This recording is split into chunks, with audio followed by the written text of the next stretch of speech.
ప్రజలతో ఎన్నుకోబడిన రాష్ట్ర ముఖ్యమంత్రిని బీఆర్ఎస్ వర్కింగ్ ప్రెసిడెంట్ కేటీఆర్ ఏకవచనంతో మాట్లాడడం సరైన పద్ధతి కాదన్నారు సంక్షేమ శాఖ మంత్రి అడ్లూరి లక్ష్మణ్ కుమార్.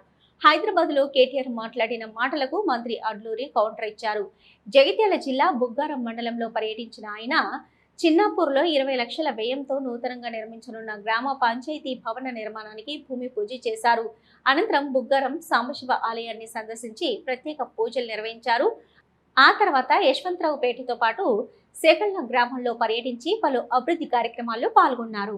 ఈ సందర్భంగా మంత్రి అడ్లూరి మీడియాతో మాట్లాడుతూ మాజీ మంత్రి కేటీఆర్ మాట్లాడుతున్న తీరుపై ఫైర్ అయ్యారు. నిన్న సనత్ నగర్ సభలో ముఖ్యమంత్రి రేవంత్ రెడ్డిపై మాట్లాడిన మాటలను తప్పుబట్టారు.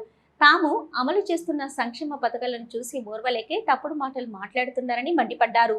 పేద ప్రజలకు ఇస్తున్న సంక్షేమ పథకాలు గతంలో ఎందుకు అమలు చేయలేదని ప్రశ్నించారు. తన కుటుంబంలో సమస్యలను పరిష్కరించుకొని తమ ప్రభుత్వంపై మాట్లాడితే బాగుంటుందన్నారు. కేటీఆర్ ఏదైతే డ్రామారావు మాజీ మంత్రి,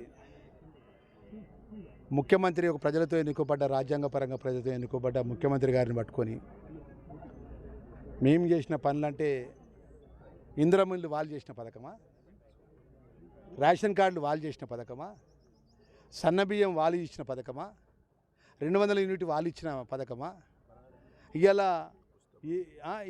మహిళా సోదరులకు ఉచిత బస్సు సౌకర్యం ఇచ్చింది వాళ్ళు చేసిందా, ఎల్బీ స్టేడియంలో నిరుద్యోగ యువకులకు సంబంధించిన ఉద్యోగాల పత్రాలు మరి వాళ్ళ అయామలీయంగా అద్దనమ్మా మేము.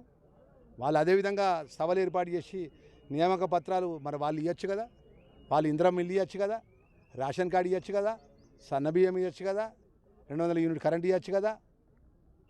ఏం చేసి పేదలకు సంబంధించిన సంక్షేమ కార్యక్రమాలు చెప్పు. దేవుడు భగవంతుడు ఇచ్చినటువంటి తెలంగాణ ఆశ భాష మాటతోని మీకున్నటువంటి మీడియా ద్వారా, మీకున్నటువంటి మనది ఏది సోషల్ మీడియా యూనివర్సిటీ ద్వారా ఒక ముఖ్యమంత్రిని పట్టుకొని ఏకవచనంతో మాట్లాడుకుంటా, ఒక ముఖ్యమంత్రితో అవహేళనగా మాట్లాడుకుంటే గొప్పలు అయితే అనుకుంటాను. కేటీఆర్, నీకు ప్రజలు ఎట్లా బుద్ధి చెప్పాలో సిద్ధంగా ఉన్నారు.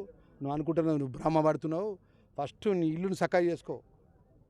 నీ సోదరిమని ఉన్నది కదా, నీ సోదరిమని వేరే పార్టీ పెట్టి పొద్దుగాలేసి నిన్ను తిట్టుకుంటే తిరుగుతుంది. నిన్ను, నీ నాయనను, నీ బావను, నీ పార్టీని తిట్టుకుంటూ పోతుంది.